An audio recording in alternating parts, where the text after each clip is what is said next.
తులసిరెడ్డి గారు who killed బాబాయ్, YS Vivekananda హత్య గొడ్డలిపోట, గుండెపోట. ఇప్పుడు ఏంటంటే కొత్తగా సిబిఐ కేసులన్నీ కూడా విచారణ చేసి దర్యాప్తు నివేదిక సుప్రీంకోర్టుకు అందజేసింది. మరి ఇందులో నెక్స్ట్ ఎవరిని విచారణకు పిలిచే అవకాశం ఉంది? జగన్మోహన్ రెడ్డిని కూడా ఇందులో విచారణకు పిలిచే అవకాశం ఉందా అంటే ఏం చెప్తారు? నేను అనుకోవడం లేదు. ఎందుకంటే ఆల్రెడీ మన 5వ తారీఖున సిబిఐ సుప్రీంకోర్టు చెప్పేసింది, ఏమి దర్యాప్తు ముగిసింది అని చెప్పింది. దర్యాప్తు ముగిసింది అన్నాక ఇంకా ఫర్దర్ గా మళ్ళీ ఇన్వెస్టిగేషన్ ఏముంటుందని అనుకోవడం లేదు. కాబట్టి ఇప్పుడు 19వ తారీఖు వాయిదా వేసింది సుప్రీంకోర్టు. అది కూడా ఎందుకు వాయిదా వేసిందంటే ఆ రోజు సునీత తరపున వచ్చేసి లాయరు ఉదయం హాజరు కాకుండా మధ్యాహ్నం హాజరైన వల్ల 19వ తారీఖుకు వాయిదా వేశారు. కాబట్టి ఇప్పుడు మరి 19వ తారీఖున సుప్రీంకోర్టు ఏం చెప్తుందో చూడాలా. ఎందుకంటే సుప్రీంకోర్టు అంతకుముందు జూలై 21న 3 ప్రశ్నలు అడిగింది సిబిఐని. ఒకటేమి, తదుపరి దర్యాప్తు అవసరమా? రెండవది, ట్రయలు దర్యాప్తు ఏకకాలంలో కొనసాగే అవకాశం ఉందా? మూడవది, ఏపీ ప్రభుత్వం కడప సెషన్స్ కోర్టులో సునీత, రాజశేఖర రెడ్డి దాఖలు చేసిన క్లోజర్ రిపోర్టుపై మీ అభిప్రాయం చెప్పండి అని 3 దాంట్ల మీద సిబిఐని అడిగింది. కాబట్టి సిబిఐ ఆన్సర్ వచ్చేసి దర్యాప్తు ముగిసిందని చెప్పింది. ఫస్ట్ దానికి ఆన్సర్ చెప్పింది. రెండోది వచ్చేసి ట్రయలు దర్యాప్తు ఏకకాలంలో కొనసాగే అవకాశం ఉందంటే దర్యాప్తు ముగిసింది కాబట్టి ఏకకాలంలో కొనసాగే అవకాశం లేదని చెప్పినట్టయింది. కాబట్టి సిబిఐ వరకు చెప్పింది కాబట్టి ఇంకా ఫర్దర్ దర్యాప్తు ఉంటుంది అనుకోవడం లేదు. కాబట్టి ఫైనల్ ఛార్జ్ షీట్ ఇది ఏసీబీ స్పెషల్ కోర్టులో హైదరాబాద్ లో ఫైనల్ ఛార్జ్ షీట్ వేసింది. ఫైనల్ ఛార్జ్ షీట్ వేసినాక ట్రయల్ జరుగుతున్న అభిప్రాయం. ట్రయల్ వచ్చేసి వీలైనంత వరకు 6 months లో ట్రయల్ వచ్చేసి అవకాశం ఉంటుంది. మరి దాంట్లో అది అక్విటలా, కన్విక్షనా, దాని మీద హైకోర్టు కప్పీలు, దాని మీద సుప్రీంకోర్టు కప్పీలు, వాళ్ళు కానీ వీళ్ళు కానీ ఇది జరుగుతుంది అనుకుంటున్నాను. కాబట్టి ఇంకా ఫర్దర్ దర్యాప్తు అనేది ఏం ఉండదు అనుకుంటున్నాను. అంటే అవినాష్ రెడ్డిని కూడా అరెస్ట్ చేసే అవకాశం ఉందంటారా ఇందులో? దర్యాప్తు ముగిసినాక ఛార్జ్ షీట్ వేసినాక అరెస్ట్ చేసేది ఏముంటది? అరెస్ట్లు ఎప్పుడు చేస్తారు? దర్యాప్తు జరిగేటప్పుడు సాక్షులను ప్రభావితం చేస్తారో, దర్యాప్తుకి ఇబ్బంది కలిగిస్తారో అనే యాంగిల్లో ఉంటుంది. దర్యాప్తు పూర్తయింది ఇంకా అని ఛార్జ్ షీట్ ఆల్రెడీ చేశారు. మళ్ళీ ఇంకా ఫైనల్ ఛార్జ్ షీట్ వేసినాక ఇంకా అరెస్ట్ చేసేదే ఉంటుంది నాకు తెలిసి. ఇంకా అవినాష్ అరెస్ట్ చేసేదే ఉండదు. ఇంకా నాకు తెలిసి ట్రయల్ జరుగుతుంది. ఫైనల్ ఛార్జ్ షీట్ వేస్తారు, ఛార్జ్ షీట్ ట్రయల్ జరుగుతుంది ఏసీబీ స్పెషల్ కోర్టులో. అంటే ఇందాక వైఎస్ మాట్లాడుతూ మీడియాతో మాట్లాడుతూ తనపై కూడా కేసులు పెడుతున్నారు, సాక్షుల్ని బెదిరిస్తున్నారని చెప్పి కూడా ఒక స్టేట్మెంట్ అయితే ఇచ్చింది. అదే అవన్నీ ఇచ్చిన దాని మీద సుప్రీంకోర్టు అంతా చెప్పింది. ఇప్పుడు ఇంకా ఫైనల్ గా వచ్చేసి దర్యాప్తు పూర్తయిందని చెప్పింది ఈ నేపథ్యంలోనే కదా చెప్పింది. ఇంకా దర్యాప్తు పూర్తి అయిందని చెప్పినాక ఇంకేముంటుంది? అత్యున్నత దర్యాప్తు సంస్థ అదే కదా. అంటే ఇప్పటికీ కూడా భాస్కర్ రెడ్డి కానీ, ఉదయ్ కుమార్ రెడ్డి కానీ, గంగిరెడ్డి బెయిల్ పై రద్దు చేసే అవకాశం ఉందా? బెయిల్ రద్దు చేస్తారా? ఇంకేముండదు నాకు తెలిసి. సిబిఐ దర్యాప్తు పూర్తయింది అన్నాక ఇంకా ఎవరిని నాకు తెలిసి అరెస్ట్ చేసేది ఉండదు, బెయిల్ రద్దు చేసి ఉండదు. ఇంకా ట్రయల్ జరుగుతుంది అంతే. ట్రయల్ వచ్చేసి జరిగి ఇంకా అది అక్విటలా, కన్విక్షనా అది జడ్జిమెంట్ వస్తుంది అంతేగాని ఇంకా అరెస్ట్లు, బెయిల్, యాంటిసిపేటరీ బెయిల్స్ ఇవన్నీ ఉంటాయి అనుకోవడం లేదు. ఓకే, తులసిరెడ్డి గారు లిక్కర్ స్కామ్ లో అసలు ఏంటండి? వెంకటేశ్వర ఎవరు? మరి ఆయన YCP Manisha, TDP Manisha? Helicopter ఏంది, ఆ డబ్బు ఏంది, ఆ విమానాలు ఏంది, ఆ విమానంలో హీరోయిన్లతో ఫోటో ఏంది, ఆ జల్సాలు ఏంది? సో కాంగ్రెస్ కూడా ఏపీలో ప్రతిపక్షంగా ఉన్న నేపథ్యంలో ఎట్లా చూస్తారు ఈ లిక్కర్ స్కామ్ ని? ఏం చెప్తారు సార్? లిక్కర్ స్కామ్ వచ్చేసి దీంట్లో ఆల్రెడీ ఛార్జ్ షీట్ లో వాళ్ళు చాలా స్పెసిఫిక్ గా పేర్కొన్నారు. ఏమని? The collected amounts were eventually handed over to Kesireddy Rajasekhara Reddy A1. Rajasekhara Reddy would then pass the money to Vijayasai Reddy A5, Midhun Reddy A4, Balaji A33, who would transfer it to former Chief Minister Y.S. Jagannath Reddy, and an average 50 to 60 crores was collected every month. కాబట్టి దీంట్లో charge sheet లో స్పష్టంగా జగన్మోహన్ రెడ్డి గురించి స్పష్టంగా చెప్పారు. కాబట్టి బహుశా already ఇంతవరకు మిథున్ రెడ్డి, చెవిరెడ్డి భాస్కర్ రెడ్డి వీళ్ళని అరెస్ట్ చేయడం జరిగింది. ఇక్కడ ఆ ధనంజయ రెడ్డి, కృష్ణమోహన్ రెడ్డి వీళ్ళందరూ వచ్చేసి ఆల్మోస్ట్ జగన్మోహన్ రెడ్డికి కుడియడం భుజాలు కాబట్టి చార్జ్ షీట్ లో జగన్మోహన్ రెడ్డి పేరు కూడా మెన్షన్ చేశారు కాబట్టి ఈ మద్యం దాంట్లో వచ్చేసి జగన్మోహన్ రెడ్డి కూడా అరెస్ట్ చేయొచ్చని నా అభిప్రాయం. లిక్కర్ స్కామ్ లోనా? తప్పకుండానా? నేను అనుకోవడం, ఎందుకంటే ఇప్పటివరకు అరెస్ట్ కాబట్టి అందరూ మిథున్ రెడ్డి, చెవిరెడ్డి భాస్కర్ రెడ్డి ఆయనకు పొలిటికల్ గా కుడి ఎడమ భుజాలు. అదేవిధంగా అఫీషియల్ గా తీసుకుంటే ధనంజయ రెడ్డి, కృష్ణమోహన్ రెడ్డి ఆయన ఓఎస్డి, ఆయన సీఎం ఆఫీస్ లో చాలా తనకు ప్రముఖమైన వ్యక్తులు, వాళ్ళని అరెస్ట్ చేయడం జరిగింది. తర్వాత ఇంకా చార్జ్ షీట్ లో స్పష్టంగా జగన్మోహన్ రెడ్డి పేరు మెన్షన్ చేయడం జరిగింది, దానికే పోయింది అని చెప్పేసి.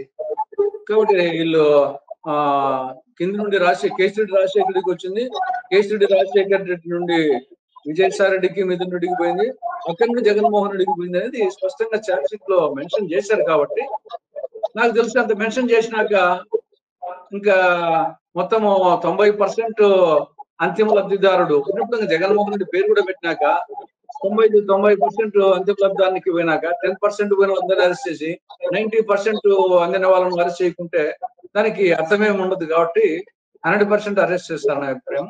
అది మళ్ళీ కోర్టులో నిలుస్తుందా నిలవదా అనేది దట్ ఈస్ డిఫరెంట్. కానీ వీళ్ళు ఛార్జ్ షీట్ ప్రకారం అయితే 100% జగన్మోహన్ రెడ్డి అరెస్ట్ చేయక తప్పదని నా అభిప్రాయం.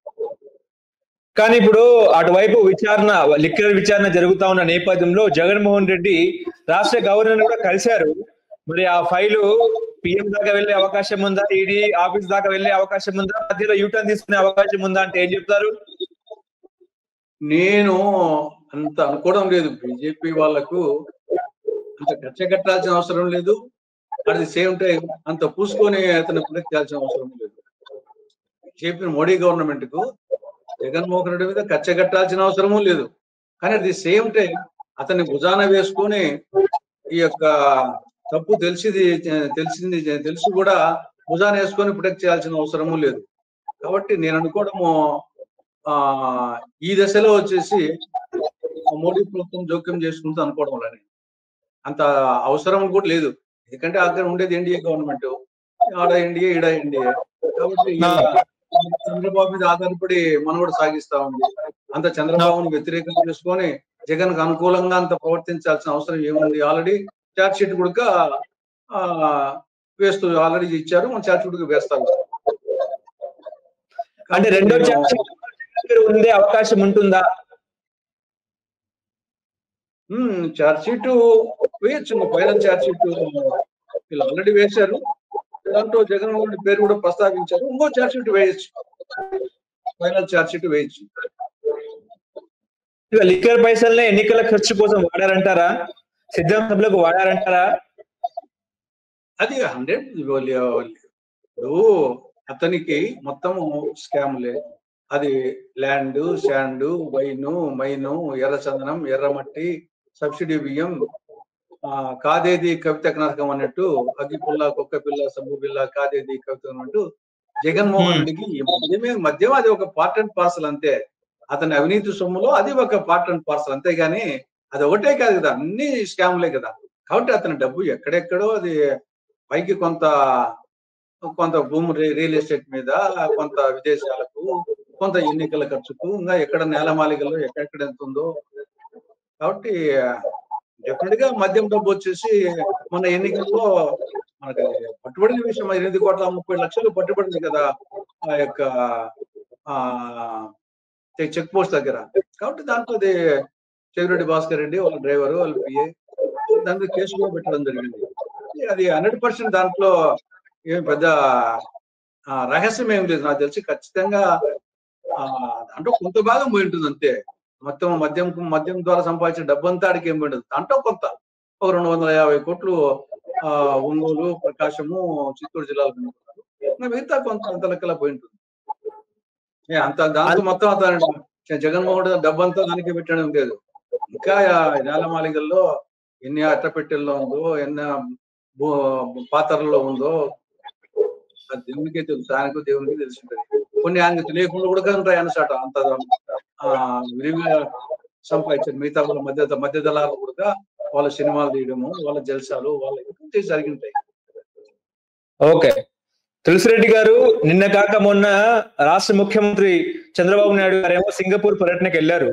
సింగపూర్ పర్యటన మొత్తం అయిపోయింది. నిన్న ఆయన కేబినెట్ తో కూడా చిట్ చాట్ నిర్వహించారు. ఆయన ఏమన్నారంటే, గత ప్రభుత్వం వైఎస్ జగన్మోహన్ రెడ్డి ముఖ్యమంత్రిగా ఉన్నప్పుడు సింగపూర్ మంత్రుల్ని బెదిరించారు అని చెప్పారు. ఇప్పుడు వాళ్ళేమో మేము ఏపీలో కంపెనీలో పెట్టుబడి పెట్టలేము, సీడ్ క్యాపిటల్ లో కూడా ఇన్వెస్ట్ చేయలేము అన్నట్టు కూడా మాట్లాడుతున్నారు. కాకపోతే ప్రపంచ బ్యాంక్ ద్వారా మీకు అప్పు అయితే ఇప్పించే ప్రయత్నం చేస్తామని కూడా మాట్లాడుతున్నారు. నిజంగా గత హయాంలో వాళ్ళు బెదిరించారా వైసీపీ ప్రభుత్వం అంటే ఏం చెప్తారు సార్? ఒకవేళ జగన్మోహన్ రెడ్డి బెదిరించాడు అనుకున్నాము. ఈయన టామ్ చేయాలనా? ఆయన చేసిన హాని కంటే ఈయన చేసిన హాని ఎక్కువ. సింగపూర్ లో చెప్పింటారు వచ్చేసి, ఈయన పోయి సింగపూర్కి పోయి టామ్ చేశాడు. ఇంకా వాళ్ళు పెట్టారంట, పెట్టుబడులు పెట్టరు. ఇంకా సింగపూర్ పెట్టుబడి ఈయన టామ్ చేసిన మిగతా వాళ్ళు కూడా ఎన్నికం చేస్తారు. కాబట్టి జగన్మోహన్ రెడ్డి చేసిన హాని కంటే చంద్రబాబు నాయుడు చేసిన హాని 1000 రెట్లు ఎక్కువ. ఆంధ్రప్రదేశ్ కు పెట్టుబడి రాకుండా చేసిన దాంట్లో ఈయన టామ్ దండోరేస్తున్నాడు. ఈయన జగన్మోహన్ రెడ్డికి చెప్పాడని చెప్పేసి టామ్ వేసి ఇంకా ఎవరు స్వదేశీ పెట్టుబడిదారులు, స్వరాష్ట్ర పెట్టుబడిదారులు, విదేశీ పెట్టుబడిదారులు ఎవరు రాకుండా ఈయన చేస్తున్నాడు వచ్చేసి ఆయన కంటే హాని. ఆంధ్ర ఇస్ బ్యాక్ అనుకోవచ్చా? పెట్టుబడుల్లో మళ్ళీ ఆంధ్ర ఇస్ బ్యాక్ అంటున్నారు. కానీ సింగపూర్ నుండి ఏం రావు, ఎక్కడి నుండి ఏం రావు. కొద్ది ఏం అవసరం రానంత మాత్రాన ఏమి జరగదు. ఒరిగిపోయింది లేదు. ఆ మోడీతో మాట్లాడి స్పెషల్ కేటగిరీ స్టేటస్ ప్రత్యేక హోదా తెప్పిస్తే అన్ని పెట్టుబడిదారులు పరిగెత్తుకుంటూ వస్తారు. సింగపూర్ వస్తారు, విదేశాల్లో వస్తారు, మిగతా వాళ్ళు మన రాష్ట్రంలో వస్తారు, అందరూ వస్తారు. ముందు వచ్చేసి స్పెషల్ కేటగిరీ స్టేటస్ వచ్చేసి ప్రత్యేక హోదా తెప్పిస్తే దానికి కేంద్ర ప్రభుత్వం ఇన్సెంటివ్స్ ఇస్తుంది. ఆ ఇన్సెంటివ్స్ కోసం అందరూ పరిగెత్తుకుంటూ వస్తారు. కాబట్టి గొర్రెపల్లి సంఖ్యలో పెట్టుకుని దేశం అంతా తిరిగినట్టుంది. కాబట్టి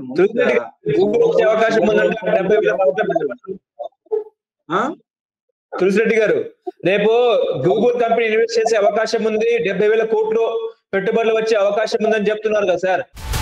హలో, తెలుగు రాజ్యం ఛానల్ చూస్తున్నారా? సామాజిక రాజకీయ జీవన చిత్రణే తెలుగు రాజ్యం. అతిశయోక్తులు అసత్యాలు ఉండవు. రాజకీయ కోణం కాదు, ప్రజా కోణమే కొలబద్ద. తెలుగు రాజ్యం వీక్షణ మీ ఉత్తమ అభిరుచికి నిదర్శనం.